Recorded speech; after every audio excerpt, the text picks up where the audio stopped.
Hello YouTube, a little bit of current news. Let's say your job's to arrange a hotel for someone. You arrange the hotel and it turns out that the food's not been sorted. Now, technically it's not your fault. Yeah, it kind of is your fault a little bit, but technically it's not your fault if you've arranged it and then the manager says, sorry, chef's gone home, no food.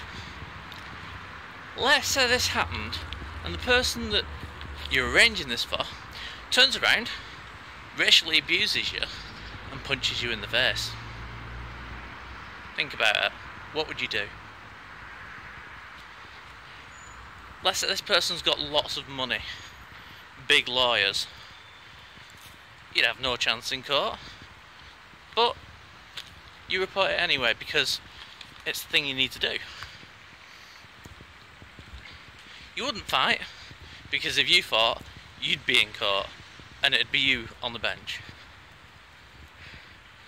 Well, this is what's happened. And the person who punched the other person in the face was apparently Jeremy Clarkson. Now, there was a massive petition to try and get him back on the BBC. He's now been fired. Obviously, they ain't gonna stand for it. The problem is, people are going on Twitter and Facebook and all these different sites and sending death threats to the victim. The victim does not deserve death threats. The victim does not deserve to die.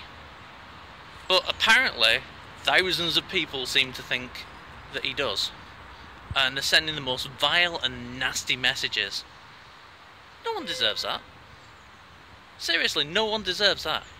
If you think that the internet's a place where you can send death threats and all the rest of it, you're going to get police knocking on your door and you're going to get a very nasty wake-up call, because they have been doing that a lot lately. There's been people trolling and sending death threats, pretending that they weren't real, when they might have been real, they might not have been. Who knows? But the police have been turning up at the doors and arresting them and charging them with death threats, because that's what this is. Yes, if you don't like something, petition, fine. Have your say, fine. But don't send death threats to the victim.